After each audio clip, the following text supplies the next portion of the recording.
يا طالب العلم قم لا تنم فإن الزمان يا طالب العلم قم لا تنم فإن الزمان انقضى وانصرم فكن ما حييت ضنينا به فظنك بالوقت عين الكرم. Sallallahu wassalamu ala rasulillah wa ala alihi washabihi wa man wala ba'd. Kita lanjutkan ngaji takrib. Silakan dibaca.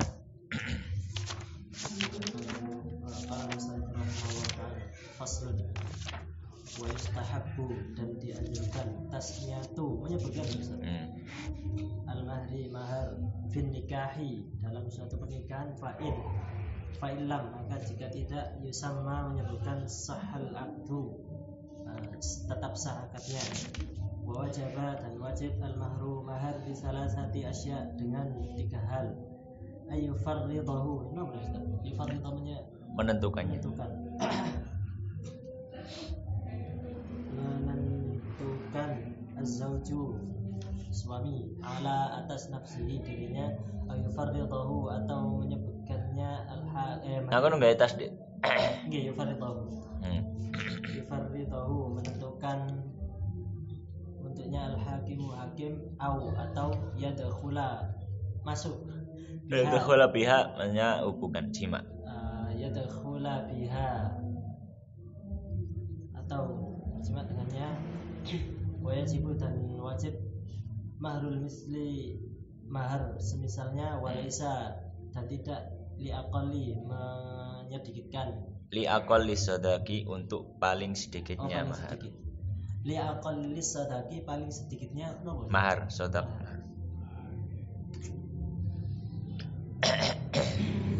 paling sedikitnya mahar walaisa dan tidak ada liaqalli paling sedikitnya mahar wala dan tidak liaksarihi haddun paling banyaknya haddun wala dan tidak pula liaksarihi terhadap banyaknya haddun batasan wala dan tidak pula liaksarihi terhadap banyaknya haddun batasan wa yajuzu dan boleh ayatazawwajaha untuk menikahinya ala atas manfaatin maklumatin manfaat yang diketahui wa yasqutu dan terjatuh bitalaki dengan talak qabla sebelum ad-dukhuli hubungan suami istri nisful mahri setengah mahar. Baik. Pembahasan berikutnya di pasal musannif rahimahullah taala adalah tentang masalah mahar dan juga beberapa hal yang berhubungan dengannya. Faqal musannif rahimahullah taala faslun pasal yang baru wa istahabbu dan dianjurkan tasmiyatul mahri menyebutkan mahar fin nikahi ketika nikah atau dalam akad nikah. Fa illam yusamma jika tidak diucapkan atau tidak disebutkan mahar tersebut sahal aqdu sah akadnya. Perlu diketahui bahwasanya mahar itu adalah wajib dibayarkan bagi seorang laki-laki terhadap istrinya. Akan tetapi dalam penyebutannya ketika akad ini sifatnya hanya sunnah dalam artian kalau mahar tidak disebutkan dalam akad nikah akadnya tetap sah. Akadnya tetap sah. Jadi kalau misalkan ketika akad nikah saya nikahkan kamu dengan putri saya, kemudian langsung dijawab saya terima nikahnya putri jenengan, maka sudah sah. Tidak harus menyebutkan mahar. Ya, tidak harus menyebutkan mahar, tapi dianjurkan tetap menyebutkan maharnya. Makanya di sini beliau mengatakan yustahabbu tasmiyatul mahri fin nikah. Dianjurkan menyebutkan mahar ketika akad nikah.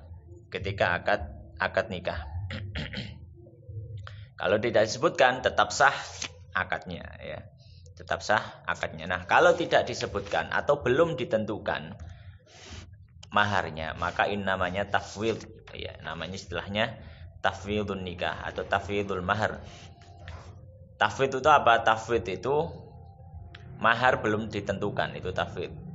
Mahar belum ditentukan ya ketika akad itu terjadi. Maka bagaimana kalau misalkan mahar tidak ditentukan? Maka di sini beliau melanjutkan wa wajabal mahru Dan wajib mahar itu, maksudnya apa? Maksudnya ketika orang itu tidak menyebutkan maharnya, maka mahar akan terjatuh bisalah sati asya, dengan 3, maksudnya terjatuh di sini wajib ya, wajib dibayarkan. Bisalah sati asya, dengan 3 perkara. Yang pertama, an yafiridhahu zauju ala nafsihi, yaitu suami yang menentukan maharnya, maka harus dibayar sesuai dengan yang sudah ditentukan oleh suami. Jadi dengan syarat istrinya ridho atau ya perempuannya ridho dengan mahar yang ditentukan oleh suaminya. Ya. Maka yang wajib dibayar berapa? Wajib dibayar ya maharnya itu tadi yang sudah ditentukan. Atau pilihan yang kedua, an yafridhahul hakim, yang menentukan adalah hakim. Yang menentukan adalah hakim. Dan kalau yang menentukan hakim tidak boleh menentukan mahar kecuali dengan mahar misal. Jadi ada istilahnya mahar misal. Mahar misal itu apa? Mahar misal itu adalah nilai mahar yang berlaku untuk wanita yang semisal wanita tersebut. Jadi mahar misal itu adalah nilai mahar yang berlaku untuk wanita yang semisal dengan wanita tersebut. Bagaimana tahu semisalnya? Ya bisa diketahui dari misalkan kalau dia punya saudari perempuan, dulu mbaknya maharnya berapa, dulu adiknya maharnya berapa. Ya, atau punya bibi, dulu bibinya maharnya berapa, punya ibu, dulu ibunya maharnya berapa. Ya, jadi diperkirakan dari mahar wanita yang semisalnya, jadi dari keluarganya. Ya, jadi kalau hakim yang menentukan maka harus dengan mahar misal. Tapi kalau suami yang menentukan boleh meskipun sedikit. Boleh meskipun sedikit. Jadi misalkan suaminya disuruh yang menentukan mahar, maka boleh suami menentukan maharnya sedikit. Tapi kalau hakim yang menentukan, ya, maka harus mahar misal, nggak boleh yang sedikit. Kemudian yang ketiga, kondisi yang ketiga, atau yadkhula biha, sudah melakukan hubungan suami istri. Ya, kalau sudah melakukan hubungan suami istri, maka yang menjadi wajib membayarnya apa? Fayajibu mahrul misal. Maka otomatis yang wajib adalah mahar misal. Yang wajib adalah mahar misal. Ya. Jadi ada 3 kondisi. Kondisi yang pertama, dia belum hubungan suami istri dengan istrinya dan dia menentukan maharnya, maka yang wajib dibayarkan adalah mahar yang dia sebutkan oleh suaminya. Kondisi yang kedua, belum hubungan suami istri dan belum ditentukan maharnya, kemudian memilih yang menentukan hakim saja, maka hakim menentukan mahar, ya, dan maharnya tidak boleh kurang dari mahar misal. Ya. Maka yang dibayar oleh suami berapa? Ya mahar yang ditentukan oleh hakim tadi. Kondisi ketiga, sudah melakukan hubungan suami istri sedangkan mahar belum ditentukan, maka otomatis yang terjatuh adalah membayar mahar misal. Membayar mahar misal. Kemudian beliau menyebutkan walaisa li aqalli sadaqi wala li aktsari haddun, dan tidak ada bagi batas minimal mahar atau batas maksimal. Dan tidak ada minimal mahar ataupun maksimal mahar itu batasan. Jadi ya boleh mahar semurah-murahnya, boleh juga mahar semahal-mahalnya. Boleh mahar semurah-murahnya ataupun semahal-mahalnya. Jadi hukum asalnya tidak ada batasan. Ya, hukum asalnya tidak ada batasan. Namun sebagian atau para ahli fikih menyampaikan sebaiknya mahar itu tidak kurang dari 10 dirham dan tidak lebih dari 500 dirham. Ya tinggal dikali saja. Kalau misalkan dirham saiki ya regane 20.000 misalkan. 1 dirhamnya 20.000. Maka kalau 10 dirham berapa? 20 ping 10. 200.000. Ya, berarti gak kurang tuh iku. Ya, misalkan 200 ya, misalkan harganya apa? 200 per dirhamnya adalah 20.000 misalkan. Tidak kurang dari itu. Dan tidak lebih dari 500 ya, 20 kali 500 piro berarti?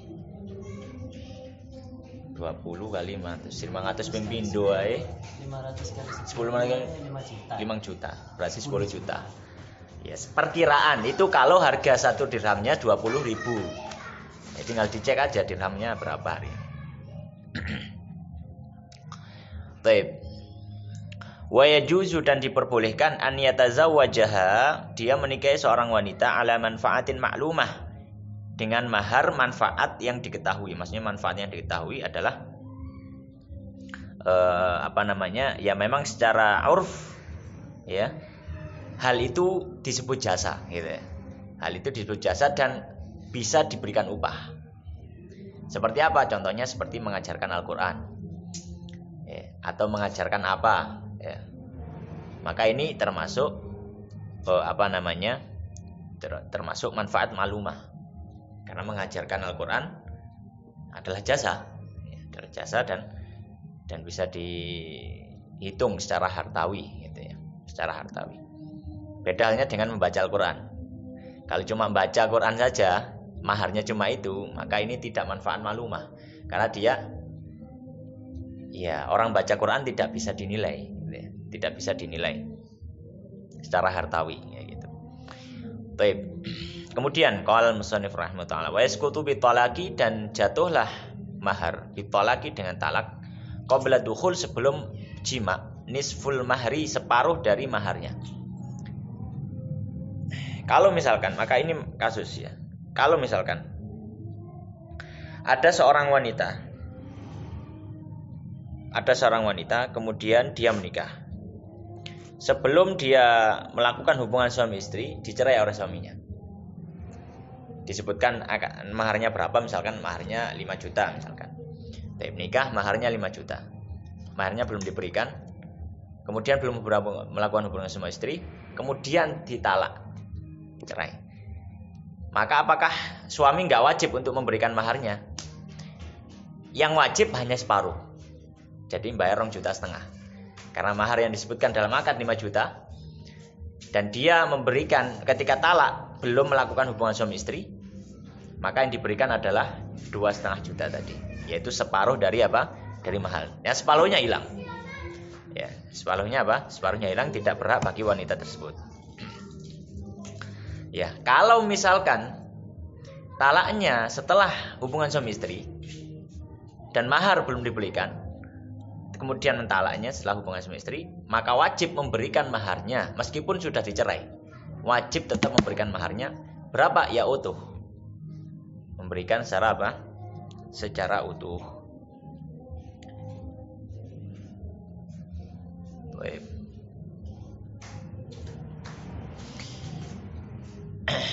Kemudian pembahasan berikutnya adalah walimah. Silakan dibaca. Fasl wal walimatu, dan walimah alal ursi, atas pernikahan. Mustahabbatun, dianjurkan. Wal ijabatu, dan memberi. Wal ijabah menjawab, maksudnya menghadiri. Dan menghadiri ilaiha, atasnya wajibatun, wajib, illa kecuali min udhrin, dengan adanya udhur.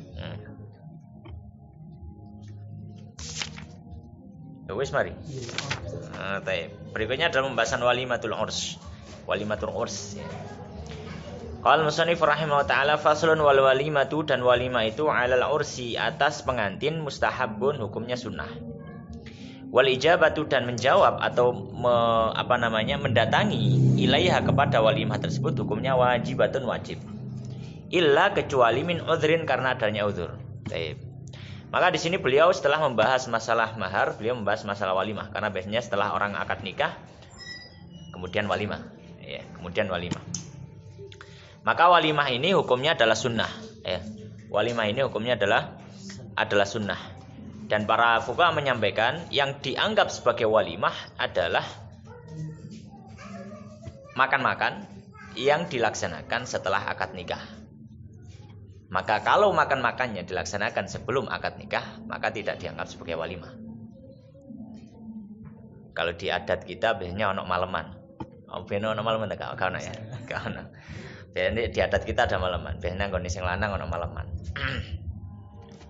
Ya, jadi besok akad saiki bancaan gitu. Nah, itu biasanya kalau yang di laki-laki kayak gitu, ada maleman. Nah, maleman ini tidak termasuk hitungan walimah. Maka ya mungkin tasyakuran biasa boleh silakan. Tapi apakah dia disebut walimah? Ya enggak. Tetap masih dianjurkan untuk melaksanakan walimah. Gitu. Baik. Kemudian beliau mengatakan, kemudian apakah ada batasan? Tidak ada batasan masalah walimah ini. Tidak ada batasan. Yang penting adalah dia mengundang orang ya sekelilingnya, ya kemudian dia memberikan makan, nggak ada batasan. Cuma dianjurkan ya tidak kurang dari 1 ekor kambing. Ya, dianjurkan tidak kurang dari 1 ekor kambing. Ya. Itu pakai orang yang mampu. Tapi kalau yang tidak mampu ya semampunya gitu ya, semampunya. Masih bancaan jajan pasar ya sedang kepala 5. Tapi gak pantas lah ya. Gak pantas ya. Baik. Kemudian beliau mengatakan wal ijabatu, dan ijabat atau maksudnya di sini menjawab walimah itu ilaiha kepada walimatul urs itu hukumnya wajib. Hukum asalnya diundang walimatul urs itu hukumnya wajib untuk mendatangi. Hukum asalnya seperti itu.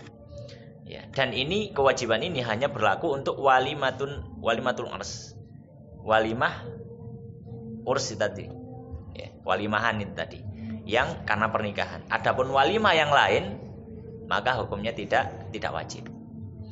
Misalkan apa? Misalkan tasyakuran habis lahiran atau tasyakuran habis khitanan atau apa, pokoknya tasyakuran apalah diundang makan-makan, hukumnya tidak wajib.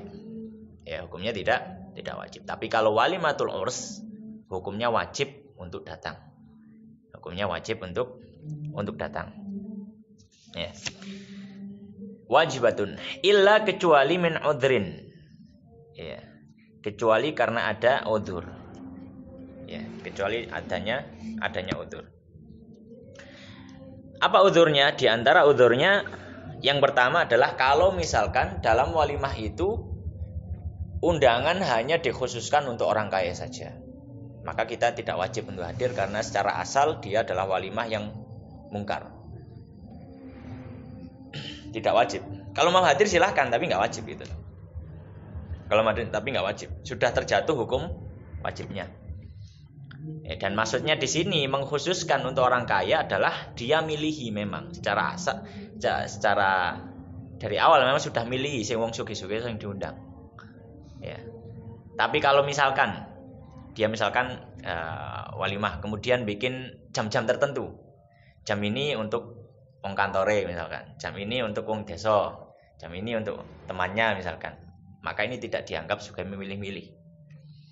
Ya, yang dianggap sebagai milih-milih maksudnya di sini yang diundang adalah orang kaya adalah ketika misalkan dalam satu kampung dipilih orang sing sugih-sugih tok ya, sing kaji-kaji tok ya. Sing biasa gak diundang. Nah, ini termasuk sebagaimana sabda Nabi sallallahu alaihi wasallam bisa paham tamul walimah ya, seburuk-buruk makanan. Maka boleh kita tidak datang. Itu yang pertama di antara udhurnya. Kemudian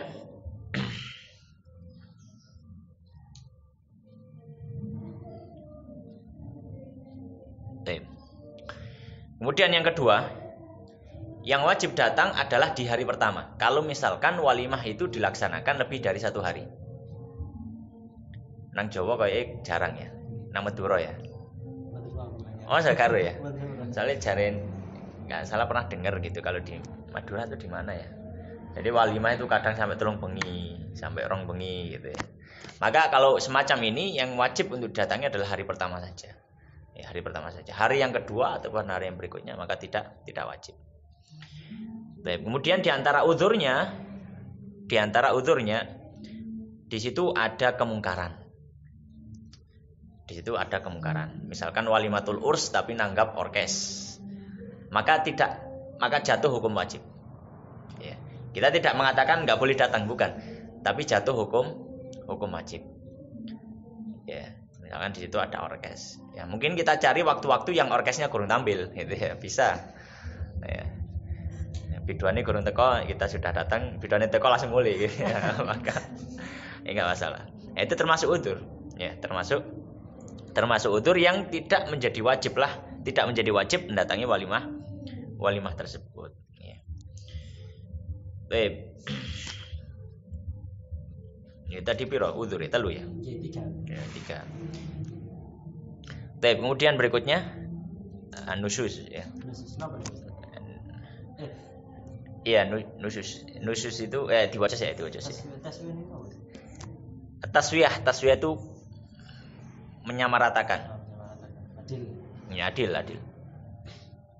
Wa taswiyat qala musannif rahimahullah taala fasl wa taswiyatu dan menyamaratakan fil qasmi dalam pembagian bainaz zaujati di antara istri-istri wajib wala yadkhulu dan tidak masuk ala ghairil maksumi atas selain bagiannya laha baginya li ghairi untuk li ghairi hajatin tanpa adanya hajat wa idza dan apabila arada ingin as-safara safar aqra'a ini kenapa Ustaz? Aqra' mengundi bainahunna di antara mereka wa kharaja dan keluar billati dengan yang takhruju yang keluar laha baginya al-qur'atu undian. Wa idza dan apabila tazawwaja menikah jadidah baru apabila baru menikah khassaha mengkhususkannya bisa bayi dengan 7 layalin malam-malam in kanat bikron apabila dia adalah seorang yang perawan wa bithalathin dan dengan 3 in kanat apabila dia sayyiban janda wa idza dan apabila khafat takut nusuzun apa namanya? Bertengkar. Bukan, apa istilahnya? Kedurhakaan gitulah. Nusuzu kedurhakaan al-mar'ati perempuan wa'adhaha ini loh betul. Wa'adhaha. Bukan wa'adhaha tapi wa'adha. Wa'adhaha menasihatinya, mau itu. Mau itu.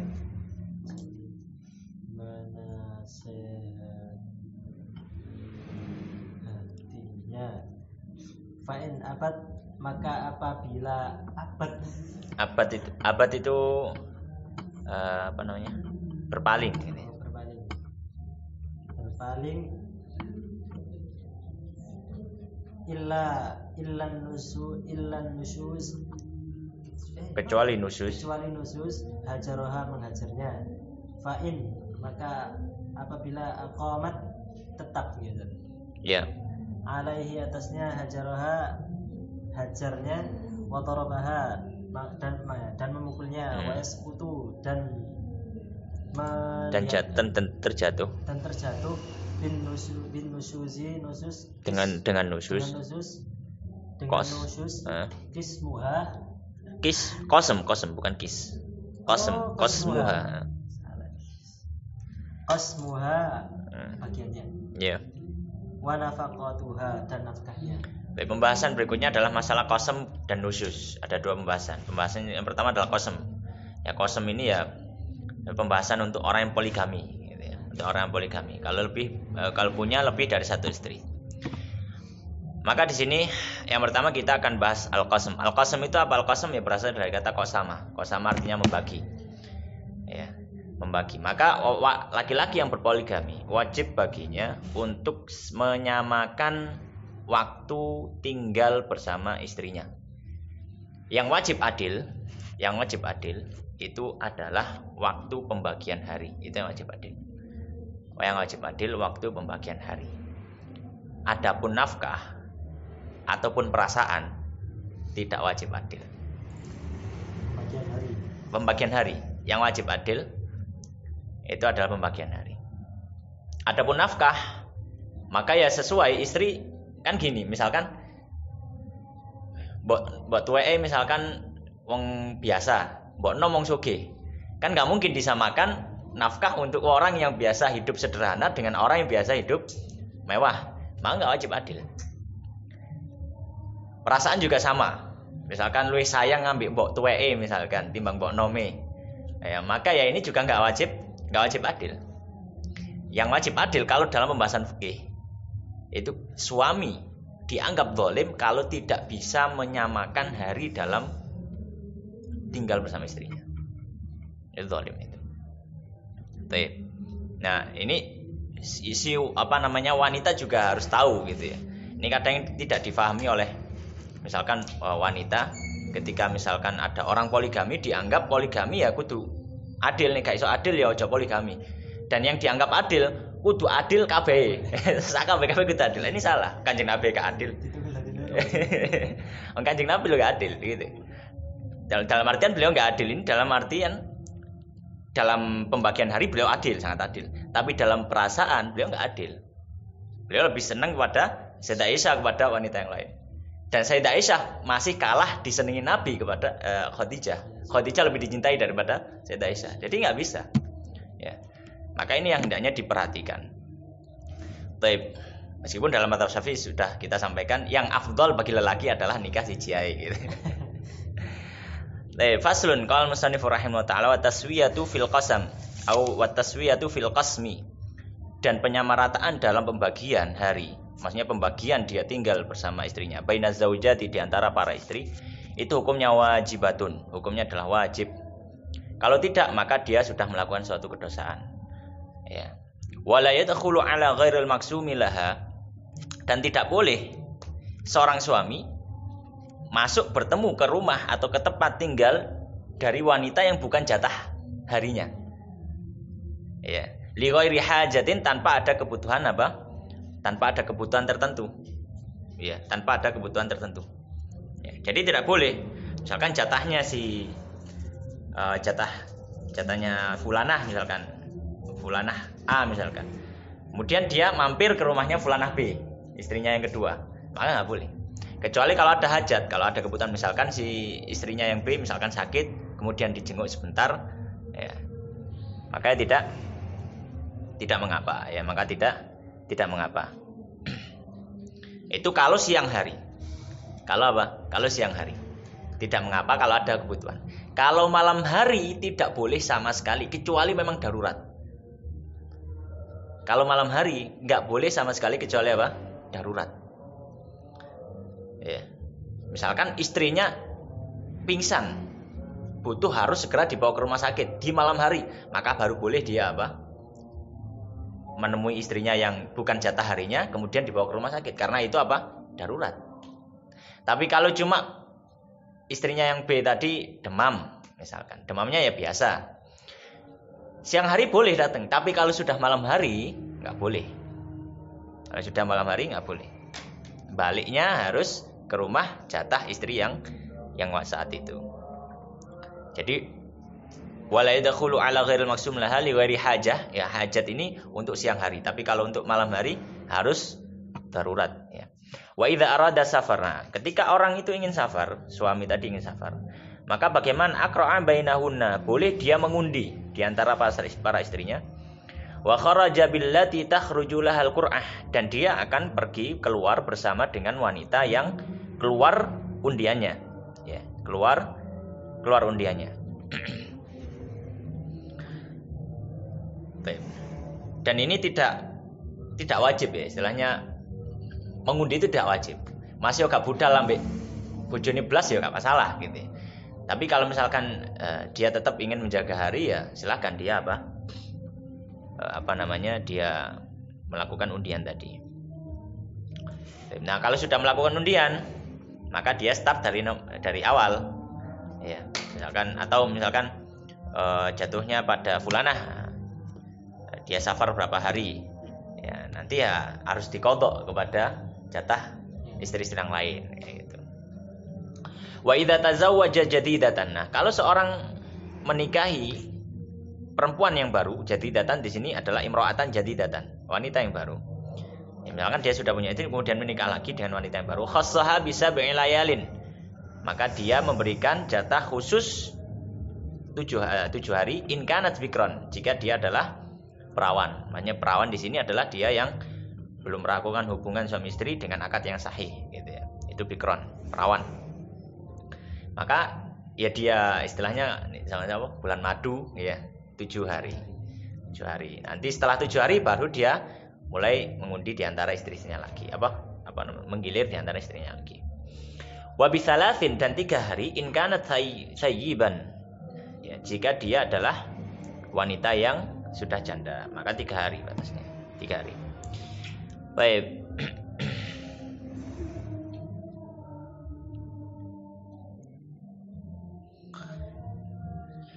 Kemudian Wa idza khafa nusyuzal mar'ah. Pembahasan berikutnya adalah nusyuz. Nusyuz itu apa? Nusyuz itu adalah keengganan dari pasangan untuk melaksanakan kewajibannya.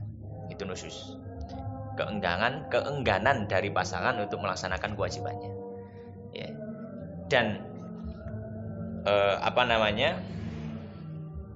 di dalam pembahasan fikih biasanya yang lebih didominasi adalah pembahasan terhadap nusyuznya wanita. Tapi bukan berarti laki-laki tidak dalam tanda melakukan nusyuz. Laki-laki juga mungkin melakukan nusyuz, misalkan tidak menafkahi sama sekali. Itu nusyuz karena dia tidak melakukan kewajibannya sebagai seorang suami.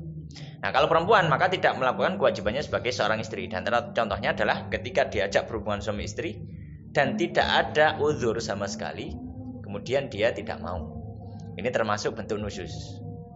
Ya. Baik, beliau mengatakan wa idza khafan nusyuzal mar'ati. Jika khawatir, maksudnya khawatir di sini adalah ya melihat nusyuz dari istrinya. Wa'adhaha, maka dia menasihatinya. Ya, menasihati bahwasanya ini adalah satu hal yang tidak boleh. Ya. Karena ini berhubungan dengan hak suaminya yang tidak ditunaikan oleh seorang istri. Ya. Dan perlu diperhatikan, masalah nusyuz ini adalah ketika hak itu menyangkut pasangan, bukan hak menyangkut Allah. Maksudnya bagaimana? Kalau misalkan ya ada istri tidak mau sholat, dia istrinya nggak sholat, apakah dianggap nusyuz yang mengharuskan adanya aturan seperti ini? Enggak. Dia boleh misalkan mengancam atau menasihati atau apa, tapi dia tidak masuk nanti dalam kategori nusyuz. Karena nanti nusyuz itu gong akhirnya bisa sampai derajat memukul dan bisa ranjang. Tapi kalau itu hubungannya adalah hak Allah, maka tidak sampai derajat itu. Ya, bahkan para nabi pun ada istrinya yang kafir kan itu. Jadi itu yang berhubungan dengan hak pasangan. Ya, hak pasangannya nggak ditunaikan. Ya. Maka yang pertama kali dilakukan oleh suami ya adalah menasihati. Ya, menasihati. Fa in abad, jika tetap tidak mau, illan nusyuz. Jika wanita tetap tidak mau kecuali dia memilih tetap nusyuz. Dia tidak mau melaksanakan kewajibannya. Hajaraha, maka dia mulai menghajarnya. Ya, menghajar ya maknanya di sini ya menghajar dari ranjangnya. Misalkan istri tidur di mana, suami tidur di tempat lain. Itu bentuk hajar. Ya, bentuk apa? Bentuk hajar. Sudah dikasih tahu tidak bisa, maka dipisah ranjangnya. Baik, fa in aqamat alaihi, jika tetap teguh di atas nusyuznya si wanita tadi, hajaraha, maka dia berpisah tadi, pisah ranjang, wa darabaha, dan dia memukulnya. Tapi dengan catatan, ya, dengan catatan jangan sampai ini menjadi senjata bagi orang-orang yang melawan atau memusuhi Islam, bahwasanya Islam mengajarkan kekerasan. Bukan. Tapi para ulama memberikan catatan dorbun ghairu mubarrihin. Ya. Dengan pukulan yang tidak menyakiti, tidak memberikan efek kepada anggota tubuh yang dipukul. Ya. Maka para ulama mengatakan di antara bentuk dorbun ghairu mubarrih ini ya diantaranya tidak boleh memukul bagian-bagian yang bagian-bagian vital. Misalkan tengkuk, ulu hati, nggak boleh. Ya, kepala, ya maka nggak boleh. Ya, maka boleh misalkan lengan atau paha, ya. Maka ini tidak masalah. Ya, karena di sini bukan anggota yang vital. Ya, anggota yang berbahaya gitu. Dan dengan pukulan yang tidak takdzib, tidak menghukum, bukan, tapi mendidik. Jangan pukulan semacam itu. Baik. Kalau misalkan tetap tidak bisa, ya dimusyawarahkan dulu. Karena intinya dalam keluarga itu harus musyawarah. Intinya itu, solusinya musyawarah. Apapun yang terjadi kita harus musyawarah dulu. Ya, kita harus musyawarah dulu. Wa yasqutu bin nusyuzi, dan kalau wanita itu melakukan nusyuz, maka terjatuhlah qasmuha, bagian jatah harinya. Wanita itu nusyuz, maka berhak bagi suami untuk tidak mendatangi atau memberikan jatah hari ya kepadanya. Wa nafaqatuha, dan berhak juga bagi suami untuk tidak memberikan nafkah kepada wanita tersebut. Karena dia apa? Nusyuz. Demikian pula sebaliknya. Kalau misalkan suami tidak memberikan kewajibannya, ya, hak istri, ya, yaitu memberikan nafkah, maka punya hak istri untuk menolak ajakan suami berhubungan suami istri. Itu haknya. Ya. Karena ini muamalah, istilahnya ya hubungan timbal balik, Kalau situ yang enggak melakukan kewajiban, saya juga melakukan kewajiban. Jadi seperti itu. Itu adalah an-nusyuz. Demikian Allah taala alam, sallallahu alaihi Muhammadin wa ala alihi washabihi ajmain. Subhanakallahumma bihamdika asyhadu an la ilaha illa anta astaghfiruka wa atubu ilaik. Assalamualaikum warahmatullahi wabarakatuh.